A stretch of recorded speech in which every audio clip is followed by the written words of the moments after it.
यही देशवा में ना यही देशवा में पड़ल महामारी बा, बड़ी अत्याचारी बाना।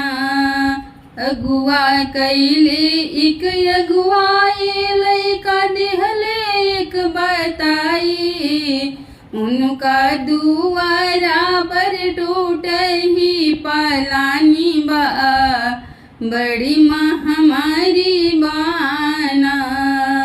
ससुर मांग 10 लाख लैका मांगे मर सलकार, ससुर मांग 10 लाख लैका मांगे मर सलकार, उनका दुआरा पर टूट ही पालानी बा, बड़ी महामारी बाना।